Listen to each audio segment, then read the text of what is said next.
what I've done in education, doctorate in emotional intelligence. I'm a master practitioner in NLP. I've worked in corporates like companies like PepsiCo, Whirlpool, Dr. Reddy for about 25 years. I visit these schools. I add value in different capacities for these schools. I'm a management consultant. The company where I did work for 6.5 years got ranked best place to work 2018 in India. Then I HR role, training and training area. நிறைய companies corporate trainer இருக்கேன். So இதை நான் பண்ணுற Indian companies and MNC வேறு training நான் போகிற ஃபோரம்ஸு so different photography கம்பெனியில் training சேனலில் வருவேன், ஷோஸில் பார்ட்டிசிபேட் பண்ணுவேன். ஒரு சேனல் இருக்கு எனக்கு, ஒரு யூடியூப் சேனல். அது இங்கிலீஷ் வந்து ரெண்டுமே மோட்டிவேஷன் ஃபினான்ஸ் பற்றி தான் ஸ்பீச்சஸ் இருக்கு. NLP மாஸ்டர் ப்ராக்டிஷனர், அதை பற்றி தமிழ் ஒரு புக்கு, எமோஷனல் டாக்டரேட் பற்றி ஒரு 5 புக்கு எழுதிருக்கேன் தமிழ்ல இங்கிலீஷில் எல்லாம். பெஸ்ட் இது வந்து ISTD ப்ரைஸ்லாம் வாங்கியிருக்கு. நிறைய ஃபினான்ஷியல் மேனேஜ்மெண்ட் இன்வெஸ்ட்மெண்ட்ஸ் தமிழில் அதிக புக்கு எழுதியிருக்கேன் நான்.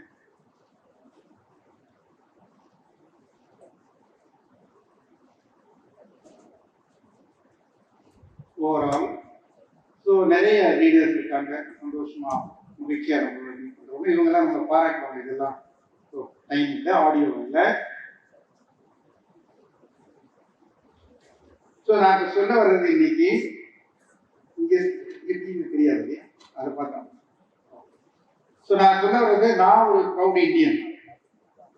என்னுடைய மனசுக்கு நம்ம அதுதான் இருக்கேன்.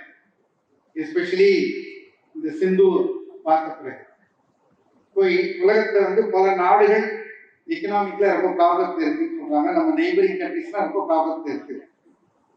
பாகிஸ்தான், ஸ்ரீலங்கா, பங்களாதேஷ், அப்புறம் USA ரெசெஷன் போகுமா, யூரோப்ல என்ன நடக்குது எல்லாம் இருக்கிற போது நிறைய பேர் சொல்றது வந்து இந்தியா தான் உலக மேப்ல ஒரு ஸ்வீட் ஸ்பாட், குரோத்னு இருந்தால் அது இங்கே தான் இருக்கும் அப்படின்னு பல ஏஜென்சிஸ் அதுக்கு நம்பர்லாம் கொடுக்குறாங்க.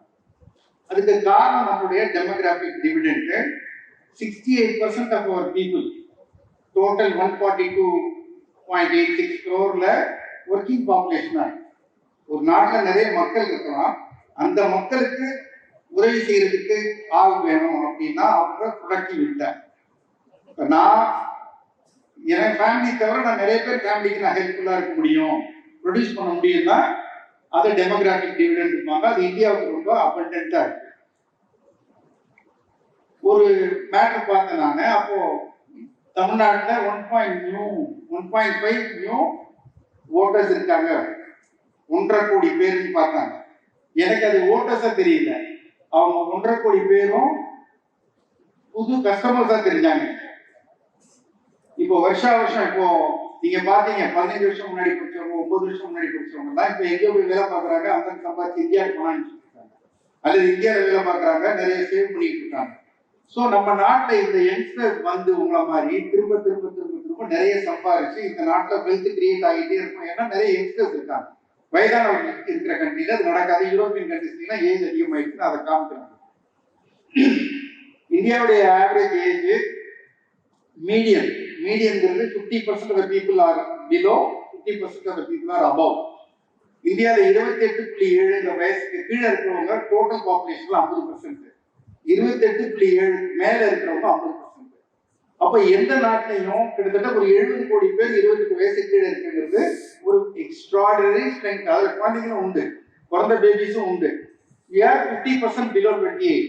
இது நம்மளுடைய காம்படிட்டர் நம்ம சொல்ற சைனா 38.4 மீடியன் ஏஜ். கம்பேர் பண்றதுல ரொம்ப அதிகமா இருக்கிற ஜப்பான் 48. அப்போ உலகத்துல இருக்கக்கூடிய நல்லா ப்ரொடியூஸ் பண்ணக்கூடிய டேலண்ட் இருக்கிற எல்லா வசதிகளும் இருக்கிற ஒரு கண்ட்ரியில இந்த ஏஜ்ங்கிறது நமக்கு ஒரு பெரிய டிஃபரன்ஷியேட்டர். இன்டர்நெட் யூஸும் நம்ம இந்தியாவில் ரொம்ப எக்ஸ்ட்ராடினரியா ஃபெசிலிட்டேட் பண்ணிட்டு இருக்கு. பிசினஸ்ல பெனிட்ரேஷன் ரொம்ப அதிகமா இருக்கு. இந்த ஆதார் வந்து இன்னொரு மிகப்பெரிய ஃபெசிலிட்டேஷன். ஒரு 20-25 வருஷத்துக்கு முன்னாடி எல்லாம் நோ யுவர் கஸ்டமர்னு யாரோட பிசினஸ் பண்றோம், பணம் வருமா வராதா, இவங்க யாருன்னா தெரிஞ்சுக்கவே முடியாது. தெரிஞ்சுட்டு பிசினஸ் பண்ண டிலே ஆகும், டைம் ஆகும். ஆதார் வந்த பிறகு entire country is one company. யாரோட வேணாலும் யார் வேணாலும் பண்ற மாதிரி அவ்வளோ ஒரு கான்ஃபிடன்ஸ் வந்துச்சு. இவ்வளோ பெரிய பாப்புலேஷனுக்கு இப்படி பிரச்சனை இல்லாத ஒரு யூனிக் நம்பர் கொடுக்க முடியுமான்னு கேட்டாங்க. அதே மாதிரி பேங்க் அக்கௌண்ட்ஸ். இப்போ இந்தியா அதே மாதிரி நம்மளுடைய எக்கானமி பார்த்தீங்கன்னா அக்ரிகல்ச்சர் 20% கான்ட்ரிபியூட் பண்ணது economy. Mining, quarrying, manufacturing 14, construction, transport, இது மாதிரி ஒரு எல்லாம் கலந்து இருக்கிற ஒரு எக்கானமிங்கிறது கொஞ்சம் அரிது. ஒவ்வொரு கண்ட்ரி ஒன்னொன்றுல ரொம்ப ஸ்பெஷலிஸ்டா இருப்பாங்க. பட் இந்தியா வந்து இதுலயும் நல்லா ஒரு ஈவனா டிஸ்ட்ரிக்ட் ஆயிருக்கு. It's advantage for all of us. இப்போ கேபிட்டல் எக்ஸ்பெண்டிச்சரும் கண்டினியூஸா பண்ணிட்டு இருக்காங்க. நான் சில ஊர்களுக்கு எல்லாம் பேச போறேன், மற்ற இடங்களுக்கு எல்லாம் போறேன். அங்கெல்லாம் பாத்தீங்கன்னா நம்மளுடைய நேஷனல் ஹைவேஸ் எல்லாம் பார் எக்ஸலன்ஸ் 120, 140 கார் போறதே தெரியல. அந்த அளவுக்கு கார் இருக்கு, அந்த அளவுக்கு ரோடு இருக்கு. For miles together, kilometres together நம்ம தொடர்ந்து பண்ணிட்டே இருக்கோம். நிறைய போர்ட்ஸ், நிறைய ஏர்போர்ட்ஸ், நிறைய காலேஜஸ். இந்தியாவில் வந்து இன்ஃப்ராஸ்ட்ரக்சர் எக்ஸலண்டா நடந்துட்டு இருக்கு. டாக்ஸ் கலெக்ஷன் பிரமாதமா இருக்கு. இப்ப நமக்கு குறைக்க போறதா சொல்றாங்க. இவங்களே குறைக்கலாம்னு சொல்ற அளவுக்கு டாக்ஸ் கலெக்ஷன். ஜிஎஸ்டி எல்லாம் வந்தா இம்ப்ளிமெண்ட் பண்ண முடியாது, கன்ஃபியூஷன் இருக்குன்னு சொன்னாங்க. இந்தியாவில் அவ்வளோ ஸ்மால் பிசினஸஸ் அண்ட் பீப்புள் இருக்காங்க. எல்லாரையும் என்கம்பாஸ் பண்ணி 2017 to 2025 now for 8 years we have done it. We have demonstrated we are capable. So ஒரு சீம்லெஸ் சிஸ்டம் வந்துருச்சு. எல்லாரையும் ஃபார்மல் எக்கானமிக்குள்ள கிராஜுவலா கொண்டு வந்துட்டு இருக்கோம். டிஜிட்டலைசேஷன் இன்னொரு பெரிய ஒரு ஏஜ் நமக்கு கொடுக்குது. ரொம்ப ஃபாஸ்டா எக்ஸ்பேண்ட் ஆகிட்டு இருக்கு டிஜிட்டல் எக்கானமி இந்தியால. நமக்கே தெரியும் நம்மளுடைய யூபிஐல எவ்வளோ உலகத்துல சேலஞ்ச் பண்ற மாதிரி மற்றவங்களுக்கு அண்ணாந்து பார்க்குற மாதிரி இருக்கு. ரினியூவபிள் எனர்ஜி தான் நெக்ஸ்ட் வரப்போகுது. ஃபாசில் ஃபியூவல் யூஸ் பண்ணக்கூடாதுங்கிறாங்க. உலகத்தில் முன்னேறி நாடுகள்லாம் முன்னேறிட்டாங்க, எல்லாம் பண்ணிட்டாங்க, நம்மளாம் பண்ணக்கூடாதுங்கிறாங்க. நீங்கள் இனிமேல் புகையை விடாதீங்கிறாங்க. பட் நம்ம இதுலேயும் ரொம்ப ஃபாஸ்ட்டாக முன்னேறிட்டு இருக்கோம். உலகத்தில் ரொம்ப அதிகமான அளவு கிரீன் எனர்ஜி கெப்பாசிட்டி கிரியேட் பண்ணிட்டு இருக்க கண்ட்ரீஸில் இந்தியா ஃபர்ஸ்ட் 10க்குள்ள இருக்கு. ஸோ இது எல்லாம் பார்த்தா இது வந்து இந்தியாவோட டிகேட். இப்போ 20ஸ்லேருந்து இன்னும் ஒரு என்னுடைய ஒப்பீனியன்லாம் கிட்டத்தட்ட இன்னும் ஒரு 20-30 வருஷத்துக்கு இந்தியா ஃபாஸ்ட்டாக போயிட்டே இருக்க போகுது. நல்ல க்ரோத் இருக்க போகுது. தொடர்ந்து ஆப்பர்ச்சுனிட்டிஸ் இருக்க போகுது. முதலையெல்லாம் வேலை கிடைக்கலங்கிறது தான் சினிமாவில் தீமாக இருக்கும். வேலை கிடைக்கல, என்ன பண்ணுறது, வேலை கிடைக்கலன்னு. இப்போ வேலை கிடைக்குது, வேலை சேஞ்ச் பண்ணுறதுக்கு ஆப்பர்ச்சுனிட்டிஸ் இருக்குது, சாய்ஸ் இருக்குது. உலகம் மொத்தமும் நம்மளை எங்கே வேணாலும் எடுக்கிறாங்க. ஸோ இப்போ நம்ம திருப்பி குவைட்டாக நடந்துகிட்டு இருந்தது. இந்தியன் டிஃபென்ஸில் என்ன நடக்குதுன்னு யாருக்கும் தெரியாது. ஒரு ஆப்பர்ச்சுனிட்டி வந்த போது நம்ம டெமான்ஸ்ட்ரேட் பண்ணது உலகம் அசந்து போச்சு.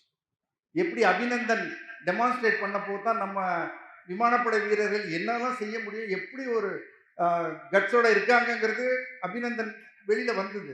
அது மாதிரி இந்த war has demonstrated to the world that how capable we are. நம்மளுடைய ஸ்பேஸ்ல எல்லாம் எங்கேயோ போயிட்டோம். நம்ம ரொம்ப எக்ஸாக்டா, துல்லியமா பேசுறது, ரொம்ப மெஷர்டா. ஸோ ட்ரம்ப் ஒரு ப்ராப்ளம் இருந்தது. we will manage 50%, no problem. So we cannot bow down, we cannot compromise on our agriculture அப்படின்னு நம்ம சொல்ற அளவுக்கு ஒரு தைரியமான நாடா இருக்கும். முன்னாடிலாம் அங்கேருந்து பால் பவுடர் வருமா, யாராவது உதவி பண்ணுவாங்களா, யூஎன்லேருந்து லோன் கொடுப்பாங்களான்னு நினைச்சிட்டு இருப்போம். நம்ம இப்போ லோன் கொடுக்குற லெவலுக்கு we have grown. So we have managed Trump. We are getting closer to even China now. We are opening new doors பண்ணலாம். ஸோ பொலிட்டிக்கலாகவும் ஜியோ பொலிட்டிக்கல்ல we are safe. We demonstrated we will be with Russia. எங்களுக்கு சுதந்திரத்துலேருந்து அவங்க தான் உதவி பண்ணாங்க, அவங்க தான் டிபெண்டபிள் ஃப்ரெண்டுன்னு சொல்லிட்டு we are able to manage America. அந்த அளவுக்கு we have a stature now in the world arena. So India is back to normal. Problems வரும், we will overcome. கோவிட் வந்தது, we have overcome. கோவிட்ல நிறைய பேர் செத்தாங்க. சீனாக்கு மொத்தம் கிட்டத்தட்ட ஒரு 1.5 கோடி பேர் 2 கோடி பேர் செத்துருக்காங்க. இந்தியாவில் அவ்வளோ கிடையாது. நம்மளே வேக்சின் 1 இல்லை 2 3 உலகத்துக்கு டொனேட் பண்ணோம்.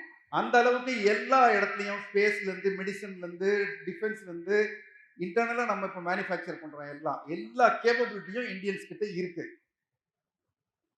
அப்படின்னா இப்போ நீங்களாம் படித்து முடிச்சுட்டு வேலைக்கெல்லாம் வர்ற போது, அல்லது நீங்கள் சொந்தமாக தொழில் ஆரம்பிக்கிற போது அது எப்படி இருக்கும் அப்படின்னா இது மாதிரி இருக்கும். இதுக்கு ஒரு வார்த்தை சொல்லலாம். என்ன சொல்லலாம்? நான் சொன்ன இவ்வளோ தகவலையும் வச்சு சேர்த்து சொன்னால் இந்த படத்தையும் பார்த்தா இந்தியாங்கிறது இப்போ எப்படிப்பட்டதுன்னு சொல்லலாம்.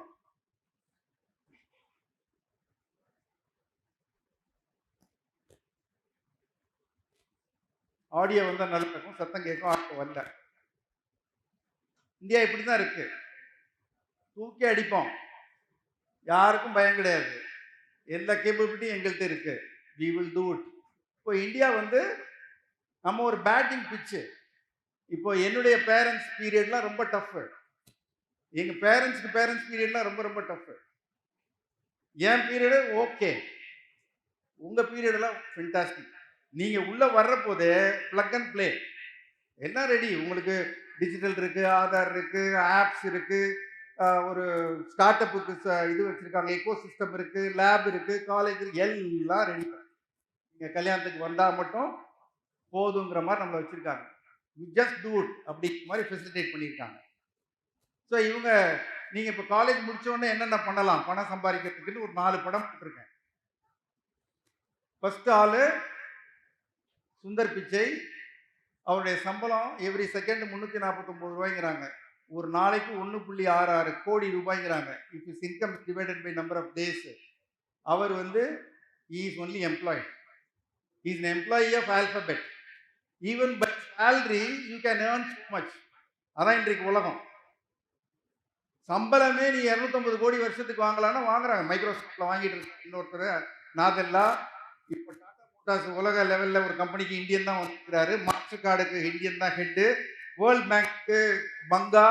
நீங்க எங்க போனாலும் you name any big company, big institution, including UK prime minister, யுஎஸ்ஏக்கு வைஸ் பிரசிடென்ட் வந்தாங்க அந்த அம்மா. ஸோ நம்ம we are there everywhere, we are not inferior to anybody. இது வந்து சேலரி. அல்லது நம்ம செல்ஃப் எம்ப்ளாய்டு ஆகிடலாம். ஏஆர் ரஹ்மான் அவர் எவ்வளோ சம்பாதிக்கிறாரு? All professionals sir. நான் கூட செல்ஃப் எம்ப்ளாய்டு தான். நீங்கள் பிஸ்னஸ் ஓனர் ஆகிடலாம், கம்பெனி ஆரம்பிக்கலாம், அதில் சம்பாதிக்கலாம். அல்லது நீங்கள் நேர் இன்வெஸ்டராக இருந்து கூட சம்பாதிக்கலாம். இப்போ நான் நிறைய பேசுவேன். எனக்கு இன்னைக்கு கொடுத்துருக்கிற தலைப்பு உங்களுக்கு ஃபினான்ஷியல் செக்யூரிட்டி. ஆரம்பத்திலே உங்களுக்கு இன்புட் கொடுக்கணும்னு சொன்னாங்க. அதுக்காக தான் இந்த ப்ரெசன்டேஷன். அதுதான் நான் ரெஸ்ட்ரிக்ட் பண்ணிக்கிறேன். ஒரு இன்வெஸ்டராக இருந்து அவர் நிறைய சம்பாதிச்சார். அவர் பேர் ஜுன்ஜுன்வாலா. இப்போ நீங்கள் எம்ப்ளாய்டாக இருந்து இன்வெஸ்டராக இருக்கலாம், செல்ஃப் எம்ப்ளாய்டாக இருந்து இன்வெஸ்டராக இருக்கலாம், பிஸ்னஸ் ஓனராக இருந்து இன்வெஸ்டராக இருக்கலாம். இன்வெஸ்டராக இருக்கிறதுக்கு ஒன்றும் கட்டுப்பாடுகள் கிடையாது. Anybody can be an investor. So you all should also become investor right from your young age. இப்போ ஸ்டார்ட் அப்பும் இந்தியாவில் ரொம்ப அதிகமாக இருக்கு. நம்ம இந்தியாவில் 1,59,000 ஸ்டார்ட் அப்ஸ் இருக்கு. 40% Tier 2 சிட்டிஸ் தான் இருக்கு, Tier 3ல இருக்கு. அதில் 1.7 மில்லியன் டைரக்ட் ஜாப்ஸ் கிடைக்குது. உலகத்தில் வந்து 3rd largest start up echo system India தான். அதில் நிறைய யங்ஸ்டர்ஸ் இருக்காங்க. உங்களுக்கு அந்த மாதிரி வாய்ப்புகள் இருக்கு. நீங்கள் வேலைக்கு தான் போகணுங்கிறது இல்லை, படித்து முடிச்சுட்டு தான் பண்ணணுங்கிறதும் கிடையாது. எப்போ வேணாலும் when you get an idea, when you can work on that, you can work on that and immediately jump in. அதுதான் ஸ்டார்ட் அப் இன்னைக்கு கொடுக்குற நிறைய opportunities. Digital Bharat, green ventures, youth market, sauce, global access. உங்களுக்கு கிரீஷ் மாத்திருபூதம்லாம் தெரியும் என்ன பண்ணியிருக்காரு. Government நிறைய support பண்ணுறாங்க. Start up India, Atal innovation mission, start up India seed fund ஸ்கீம்னு இருக்கு, பிரைம் மினிஸ்டர் இன்டர்ன்ஷிப் ஸ்கீம்னு இருக்கு. 2024 90,000 ஆப்பர்ச்சுனிட்டிஸ் ஆல்ரெடி கொடுத்துருக்காங்க. இண்டஸ்ட்ரியில இன்டர்ன்ஷிப் பண்ணலாம் படிக்கிற பொழுதே. ஆனால் இதெல்லாம் இந்தியா நமக்கு இருக்கிற வாய்ப்புகள். ஆனால் உலகம் அப்படி கிடையாது. We are part of the world. அதில் ஒரு ஜியோ பொலிட்டிக்கலாக இப்போ நல்ல வேலையாக ஒரு ட்ரூஸ் வரலாம், ஒரு அமைதி வரலாம், அமைதி வராமலும் போகலாம், அல்லது வேற விதமாக எஸ்கலேட் ஆகலாம். இன்னும் கோயிங் ஃபார்வர்ட். அப்போது ஜியோ பொலிட்டிக்கல் சுச்சுவேஷன், இப்போ டேரிஃப் வந்திருக்கு, கரன்சி ரேட் மாறும். முன்னாடிலாம் 60 ரூபா 70 ரூபா இருந்த டாலர் இப்போ வந்து 87 ரூபா 100 ரூபா போகலாம். அதனால எஃபெக்ட் இருக்கலாம். கிரீன் எனர்ஜி டிரான்சிஷன் சேலஞ்ச் இருக்கலாம். நமக்கு ஆர்டிஃபிஷியல் இன்டெலிஜென்ஸ் வந்து நம்மளை ஜாப்ஸை கட் பண்ணலாம், குழப்பலாம், ஜாப் கட் வரலாம், இன்ஃப்ளேஷன் வரலாம், இதெல்லாம் இருக்கு. அப்போ நம்முடைய லைஃப் நம்ம எப்படி த்ரூ அவுட்டு கொஞ்சம் ஸ்மூத்தாக மேனேஜ் பண்ணிக்கிறது அப்படின்னா, நான் செயின்ட் கோபேன்னு ஒரு கம்பெனிக்கு ஒரு 10 வருஷமா ட்ரைனிங்க்கு போகிறேன். அங்கே ஒரு ஸ்கீம் வச்சுருக்காங்க. அதுக்கு பேர் வந்து ஏர்ன் வைல் யூ லேர்ன். அவங்களே ஒரு டிப்ளமா கொடுக்குறாங்க. 4 வருஷம் படிக்க வச்சு, வேலையும் பார்க்க வச்சு, சம்பளமும் கொடுத்து, கொஞ்சம் எக்கனாமிக்கலி சேலஞ்சு பீப்புளுக்கு.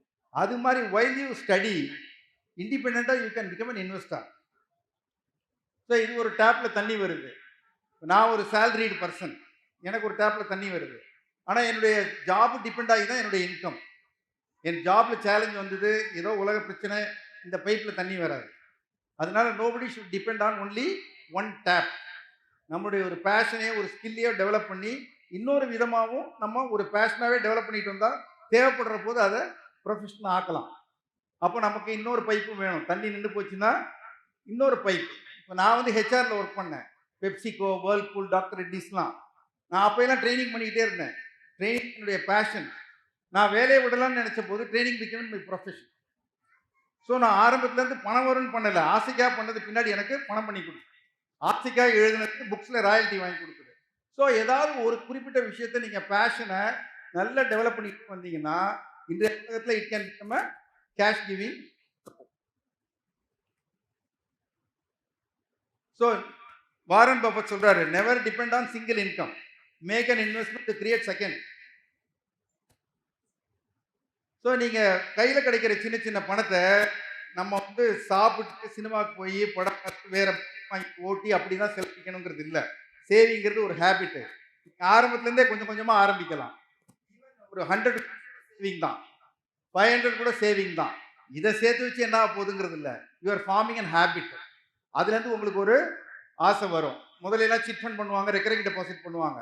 இப்போ ecosystem is very conducive to make SIP, systematic investment plan.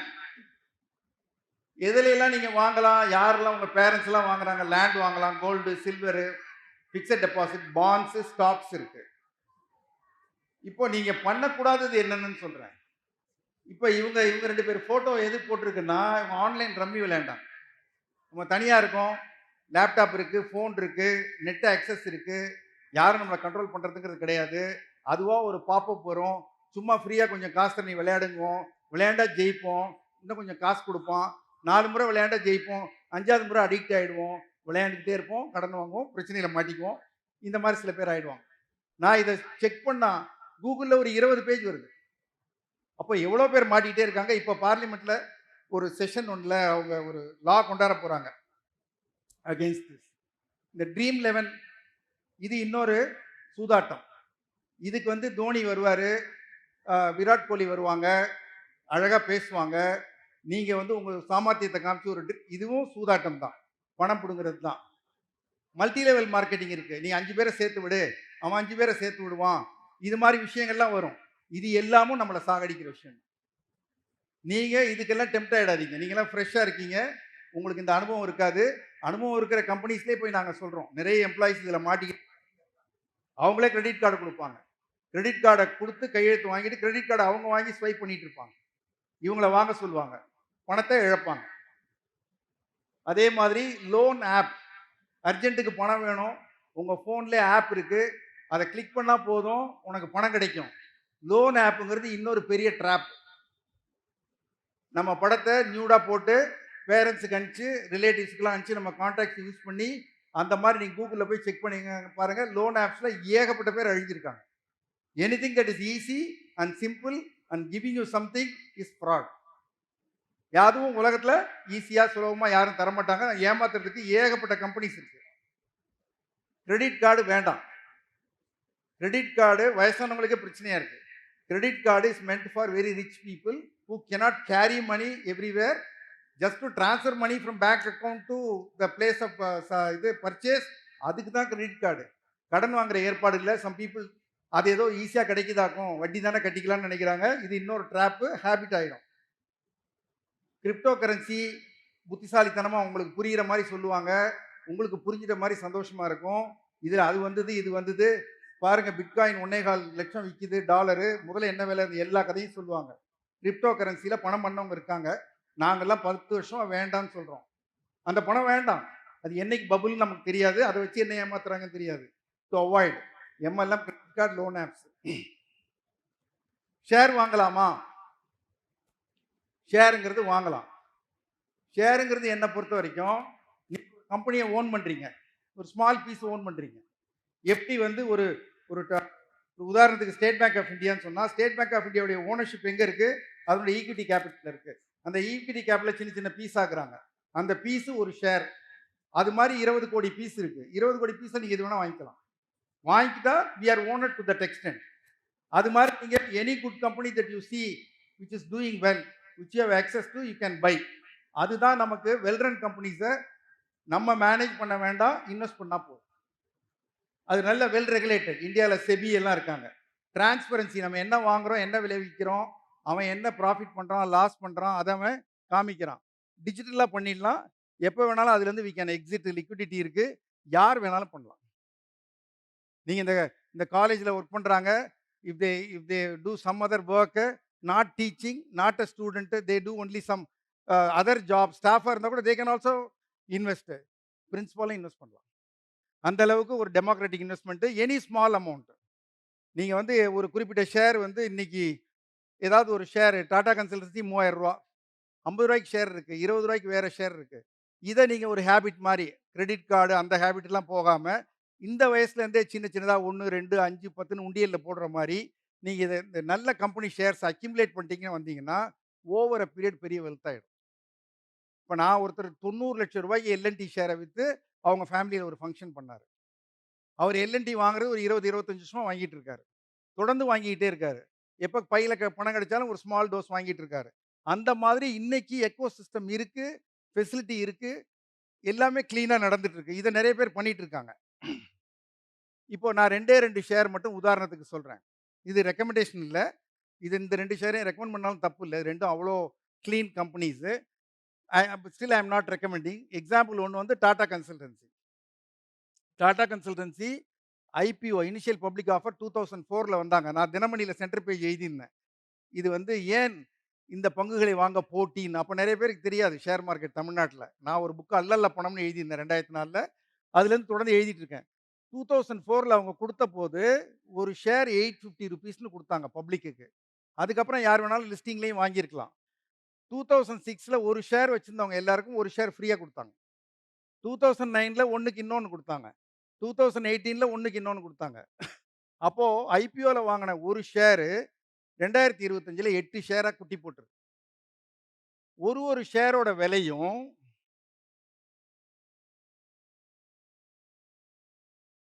3050 இன்னைக்கு. ஒரு 6 மாசம் முன்னாடி ரூ. 4000 இருந்தது. ரூ. 4500 இருந்தது. இப்போ ஆர்டிபிஷியல் இன்டெலிஜென்ஸ் வந்துருச்சு. பிரச்சனைங்கிற காரணத்தினால ஐடி கம்பெனி ஷேர்லாம் இறக்குறாங்க. இது ரூ. 3000க்கு வந்தது. ஸ்டில் 3000ல இருந்தா கூட 8 ஷேரோட வேல்யூ ரூ. 24,400. அது 850 போல எத்தன மடங்குன்னா 28 மடங்கு. ஸோ நீங்க 2004க்கும் 2025க்கும் 21 வருஷம். 21 வருஷத்துல 28 மடங்கு ஒரு பங்கு மல்டிப்ளை ஆயிருக்கு. இது ப்ளூ சிப், இது நல்ல கம்பெனின்னு யாருக்கு தெரியாது? எல்லாருக்கும் தெரியும். எத்தன பேர் வாங்குனாங்க? எல்லாரும் வாங்கல. இது ஏதோ சூதாட்டமா? சூதாட்டம் மாரி ஆடுனா அது சூதாட்டம். இன்வெஸ்ட்மென்ட் மாரி பண்ணா investment. Number of times TCS இந்த ஷேர் பிரைஸ் மல்டிப்ளிகேஷன் தவிர ரூ. 500 வீதம் 10 வருஷமா டிவிடெண்ட் குடுக்குறோம். அதுக்கு முன்னாடியும் குடுத்துருக்கான். இந்த 21 வருஷத்துல ரூ. 8,000 வேற டிவிடெண்ட் வந்திருக்கு. இந்த டிவிடெண்ட் 850ல பார்த்தீங்கன்னா, அது ஒரு 10 டைம்ஸ். அப்போ பார்த்தா ஒரு ஷேர் 38 டைம்ஸ் குடுத்திருக்கு இன் 21 இயர்ஸ். பேங்க்ல போட்டா 7 இயர்ஸ்ல டபுள் ஆகும். 14 இயர்ஸ்ல 4 டைம்ஸ் ஆகும். 21 இயர்ஸ்ல 6 டைம்ஸ் ஆகும். 21 இயர்ஸ்ல 6 times in FD versus 28 times, 30 times. எல்லா ஷேரும் இப்படி ஆகுமா? ஆகாது. நம்ம 10 ஷேர் வாங்குனா ஒரு நல்ல ஷேர் கெட்டு போகுமா? கெட்டு போகும். ஆக ஏதோ ஒண்ணு நமக்கு நல்லா குடுக்கும். அது நல்ல மேனேஜ்மென்ட்டா, நல்ல கம்பெனியா, ஒழுங்கா பண்றாங்களா? அதனால நம்ம கொஞ்சம் கொஞ்சமா வாங்குறோம். தப்பா இருந்தா நிறுத்திக்கலாம். வேற இடத்துக்கு போலாம். மாருதி போனஸே குடுக்கல அவன். அவன் 2003ல ஐபிஓ வந்தா ரூ. 125 ஷேர் குடுத்தான். ஒரு போனஸ் கூட குடுக்கல. ஒரு ஷேர் 2025லயும் ஒரு ஷேரா தான் இருக்கு. ஆனா இன்னைக்கு அதோட ஷேர் விலை 14,267. அப்போ ரூ. 125ங்கிறது 22 வருஷத்துல 114 மடங்கு ஆயிருக்கு. ஒரு மாருதிங்கிறது இந்தியால மிடில் கிளாஸ் வாங்குவாங்க. இது நல்ல கம்பெனி. கவர்ன்மென்ட் ஆஃப் இந்தியாவும் ஜப்பானும் சேர்ந்து பண்றானுங்க. நல்ல கம்பெனி. யார் வேணாலும் இப்ப வந்து டிமேட் அக்கவுண்ட் இருந்தா வாங்கியிருக்கலாம். வாங்கி வச்சிருந்திருக்கலாம். பட் வாங்கல. ஆக இது பவர் ஆஃப் இன்வெஸ்டிங். இப்ப இந்தியா நல்லா இருக்கும்னா, இந்தியாவுடைய கார்ப்பரேட்ஸ் நல்லா இருக்கும். இந்தியாவுடைய கார்ப்பரேட்ஸ் நல்லா இருக்கும்னா, அதுல எல்லாரும் பார்ட்டிசிபேட் பண்றதுக்கு ஆப்பர்ச்சுனிட்டீஸ் இருக்கு. அருண்குமார்ன்னு ஒரு சார் ஒண்ணு லாஸ்ட்டா அவார்ட் வாங்குனவர் ஒண்ணு சொன்னாரு. டிசிப்ளின் பத்தி சொன்னாரு. நான் அதான் சார்ட்ட கூட சிஇஓட்ட கேட்டுட்டேன். அவர் பேர ஒரு முறை நான் ரெஃபர் பண்ணணும்னு. இந்த 2 பசங்கள உங்களுக்கு தெரியுதா? இந்த சைடு இருக்கவர் வினோத் காம்ப்ளி, அந்த சைடு இருக்கவர் சச்சின் டெண்டுல்கர். நம்ம ஷேர் 2024ல பார்த்த மாரி இவங்க அப்ப இருந்த பிடிஎஃப் படம் அது. இப்போ படம் வினோத் காம்ப்ளி. அவர 2 பேரும் கைப்பிடிச்சு தூக்கிட்டு வராங்க. இப்போ படம் சச்சின் டெண்டுல்கர். ஸோ இன்ஃபேக்ட் வந்து விளையாட ஆரம்பிச்ச போது, நீங்க ஆரம்ப ரெக்கார்ட்ஸ் எல்லாம் பார்த்தீங்கன்னா, சச்சின விட Vinod was better batsman. He has got more records. 300லாம் அடிச்சிருக்காரு. Back to back double century அடிச்சிருக்காரு. பிரமாதமா ஆடியிருக்காரு. But over a period where is Kambli, where is Sachin? Why a more talented person is nobody today and a comparatively less talented person is much bigger today? Varun Kumar சொன்ன discipline தான். ஒரு டிசிப்ளின்ங்கிற ஒரு விஷயம் ஒரு ஆள லாங் டெர்ம்ல பெருசாக்கிடுது. அது இன்வெஸ்ட்மென்ட்டுக்கும் பொருந்தும், எஜுகேஷனுக்கு பொருந்தும், லைஃப்‌க்கு பொருந்தும், ஃப்ரெண்ட்ஷிப்‌க்கு பொருந்தும், எல்லாத்துக்கும் பொருந்தும். It is easy to get spoiled. ஒரு டேலண்ட்டுமே வேண்டாம். குடிக்கிறது கஷ்டமா? கஷ்டம் இல்ல. சிகரெட் பிடிக்கிறது கஷ்டமா? இல்ல. கட் அடிக்கிறது கஷ்டமா? இல்ல. சினிமா யாரும் கேட்க மாட்டாங்க. பட் எண்ட் ஆஃப் லைஃப் எப்படி இருக்கும்? மாறிடும். ஸோ இவரு வந்து கபில் தேவ். இவர் ஒரு விஷயம் சொல்றாரு. ஆடியோ எப்போ வருமா? வராது. பரவால்ல. நானே சொல்றேன் அவர் என்ன சொல்றாருன்னு. ஆடியோ ரொம்ப சிம்பிள் தான் இல்லைங்களா? அதில கனெக்ட் பண்ணா வந்துரும் அந்த லேப்டாப்ல. இல்லையா? சரி. நானே சொல்றேன் வேணாம். இப்ப மிடில் பண்ண வேணாம் சார். பாதியில விட்டுறலாம். இவர் என்ன சொல்றாரு, நடுவுல பேசுறபோது, யாரு டேலண்ட்ன்னு பேசும்போது, ரவி சாஸ்திரி டேலண்ட் இல்லன்னு சொல்லுவாரு. கிரவுட் வந்து ஆச்சரியமா பார்ப்பாங்க. என்னடா இவர் ரவி சாஸ்திரிய போய் இப்படி பப்ளிக்ல புட்டிங் டவுன் அப்படின்னு பார்ப்பாங்க. அப்போ அவர் சொல்லுவாரு, சாரி இதான் அந்த பார்வை. நான் தப்பா சொல்லல. ரவி சாஸ்திரி கிட்ட 2 2 ஸ்ட்ரோக் தான் அவருக்கு தெரியும். கிரிக்கெட்டரு. இதான் ரவி சாஸ்திரி. 2 ஸ்ட்ரோக் தான் அவருக்கு தெரியும். இன்னைக்கு கமெண்டரேட்டரா இருக்காரு. ஆனா கபில் சொல்றாரு, அந்த 2 ஸ்ட்ரோக்க அவ்ளோ எக்ஸ்ப்ளாய்ட் பண்ணாரு அவரு. அவ்ளோ நீட்டா எக்ஸிக்யூட் பண்ணாரு. அந்த 2 வச்சே மேனேஜ் பண்ணாரு. அவருடைய ஹார்ட் வொர்க். நம்ம ரொம்ப பிரில்லியன்ட்டா ஐன்ஸ்டீன் மாரி இருக்க வேண்டாம். நம்ம ரொம்ப பிரில்லியன்ட்டா இருக்க வேண்டியது இல்ல. ஜுன்ஜுன்வாலா மாரி.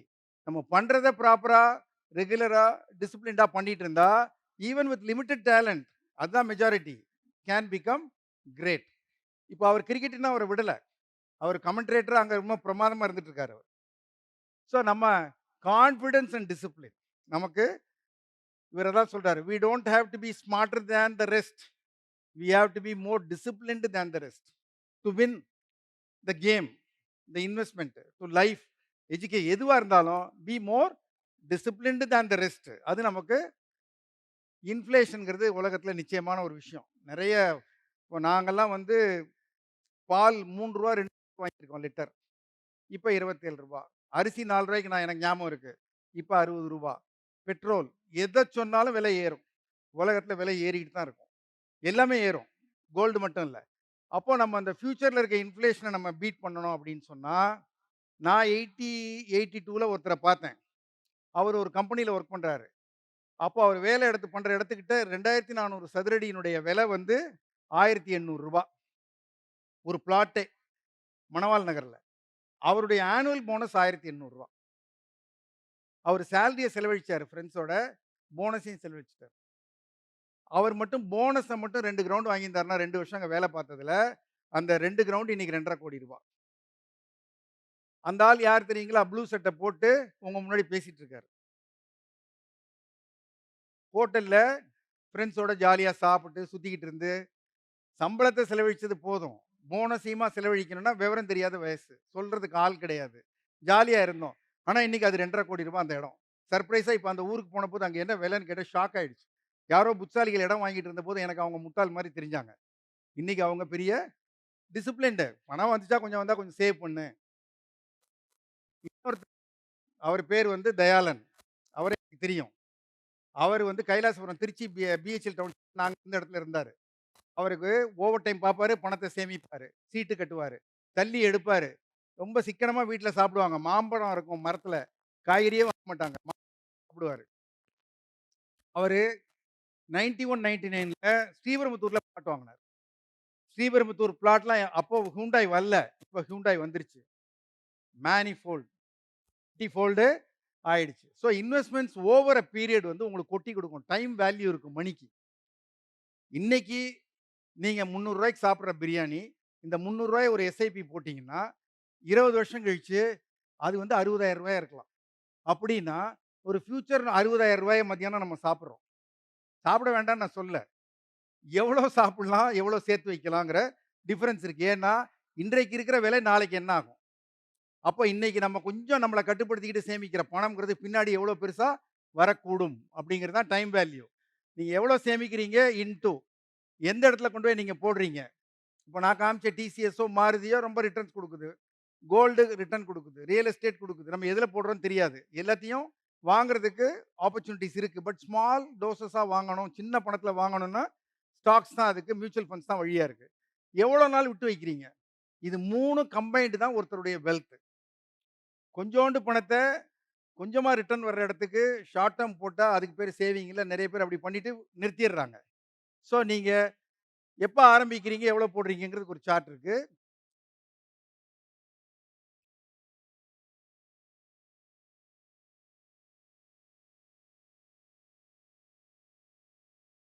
ஸோ நீங்க லேட்டா ஆரம்பிச்சீங்கன்னா, 25 வருஷத்துல மந்த்லி இன்வெஸ்ட்மென்ட் 15,400 போட்டா போதும். 40 போட்டா போதும். 45 வயசுல நீங்க போட்டீங்கன்னா 19,000 போடணும். ஸோ நீங்க எவ்வளோ டிஃபரன்ஸ் ஆயிடுது. லேட்டா ஆரம்பிக்க ஆரம்பிக்க எப்படியும் நம்ம ஒரு நாள் முழிச்சுக்கிட்டு சேவிங் பண்ண தான் வேணும். லேட்டா ஆரம்பிச்சோம்னா we may have to save more to reach a level. அல்லது with whatever we have we save we will reach only a lower level. இந்த கார பார்த்தா உங்களுக்கு என்ன டிஃபரன்ஸ் தெரியுது? இந்த 3 கார்ல. 2 காரு ஃப்ரண்ட் சைடு பார்க்குற மாரி பார்க் பண்ணியிருக்காங்க. ஒருத்தர் பேக் சைடு பார்க் பண்ணியிருக்காரு. இப்ப ரோடு இந்த சைடு இருக்கு. பேக் சைடு பார்க் பண்ணவரு லேசி. அவரு ஒரு ஈவென்ட்க்கு வராரு. வந்தவுடனே கார டக்குன்னு பார்க் பண்ணிட்டு போயிட்டாரு. மிச்சம் 2 பேரும் கொஞ்சம் எஃபோர்ட் எடுத்து பேக்ல பார்க் பண்ணிட்டு போறாங்க. திரும்பி வர்றபோது கிரவுடா இருக்கும். எல்லாரும் ஒண்ணா எக்ஸிட் ஆவாங்க. ஆகுற பொழுது யார் ஈஸியா எடுப்பா? ஃப்ரண்ட் சைடு பார்க் பண்ணவரு ஈஸியா எடுப்பாரு. ஆரம்பத்தில ஈஸியா, லேசியா பார்க் பண்ணவரால கார் எடுக்க முடியாது. அவர ரிவர்ஸ் பார்க்கணும் விடவே மாட்டாங்க அவர. இவங்க வாங்குனா திரும்பி போயிடுவான். லைஃப்ல எங்க இருக்கிற போது டைம் இருக்கு. ஒழுங்கா ரிவர்ஸ்ல பார்க் பண்ணிட்டு போணும். ஃப்ரண்ட்ல வர்ற மாரி. இப்ப லேசியா இருந்தோம்னா, பின்னாடி உலகமே கிரவுடடா இருக்கும். எல்லாம் விலை அதிகமா இருக்கும். எல்லாம் போட்டியா இருக்கும். நம்மளால சமாளிக்க முடியாது. இன்னைக்கு ஹெல்த் இருக்கு, டைம் இருக்கு, சப்போர்ட் பண்ண ஆள் இருக்கு. அப்படிப்பட்ட சமயத்தில நாம செய்துக்கிற சில விஷயங்கள் நமக்கு பின்னாடி ஹெல்த் போன பிறகு, ஆப்பர்ச்சுனிட்டீஸ் குறைஞ்சுட்டா, வயசான பிறகு it will all be of great help. இப்போ இது சில பேரு அன்ரிசர்வ்ட்ல போவாங்க. இப்படி இருக்கும் ட்ரெயின். சில பேரு மெதுவா போய் ஏறுவாங்க ரிசர்வ்ட்ல. எப்படி அவங்க இவ்வளோ கம்ஃபர்டபுளா போறாங்க இந்த சேம் ட்ரெயின் சொன்னா, அவங்க ஏற்கனவே அவங்களுக்கு கண்ல தெரியாத போதே, நாளைக்கு வரக்கூடிய ஒரு தேவைய மனசுல நெனச்சு அதுக்காக காசு சேர்த்து வச்சிருக்காங்க. இன்னைக்கு நம்ம காசு பின்னாடி எப்படி இருப்போம்னு உங்களால விஷுவலைஸே பண்ண முடியாது. இமேஜினே பண்ண முடியாது. பட் பின்னாடி இப்படி இருக்கலாம். நான் ஒரு நாள் வேலைய விடுவேன். சுதந்திரமா இருக்கேன்னு நெனைப்பேன். அப்படின்னு நான் நெனைக்கவே இல்ல.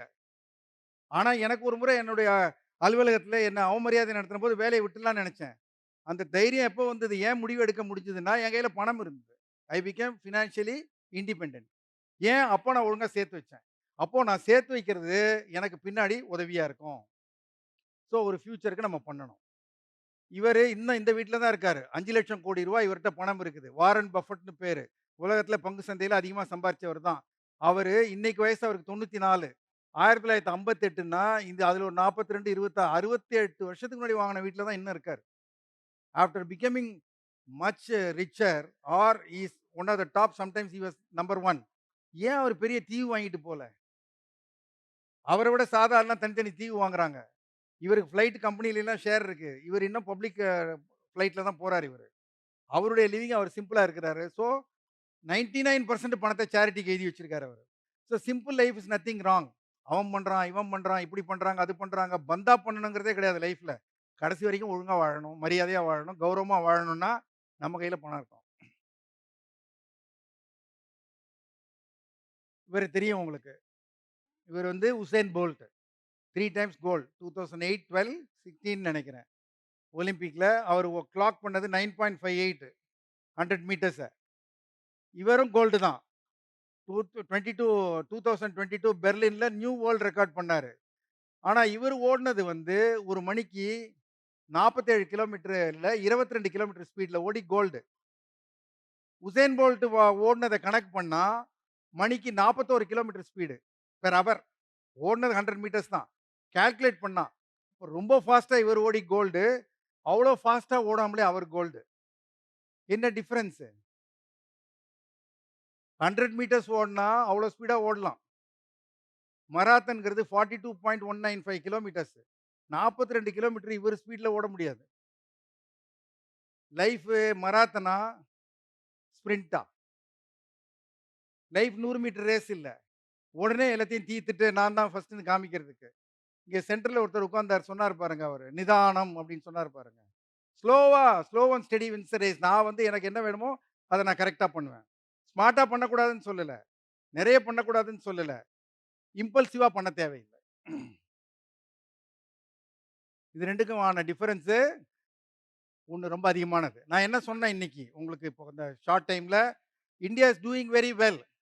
டெஃபினட்டா India is doing very well. Some people may say we are not good. We are உலகம் பொறாமப்படுற அளவு வி ஆர் டூயிங் வெல். நெறைய ஆப்பர்ச்சுனிட்டீஸ் எல்லாருக்கும் இருக்கு. ஆனாலும் அன்சர்டனிட்டீஸ் உலகத்துல அப்பப்போ வரும். ஜாப் லாஸ் இருக்கும், இன்ஃப்ளேஷன் இருக்கும். இதெல்லாம் ஃபியூச்சர்ல இருக்க தான் செய்யும். நம்ம ஃபர்ஸ்ட் ஜாப் தான் நமக்கு யாரும் கேரண்டி பண்ணுவாங்க. அதுக்கப்புறம் போறதெல்லாம் நம்ம தான் கண்டுபிடிக்கணும். ஸோ நம்ம ஜா இப்பவே ஏர்ன் பண்ணலாம். நீங்க தப்பு கிடையாது. நீங்க அத சேவ் பண்ணலாம்.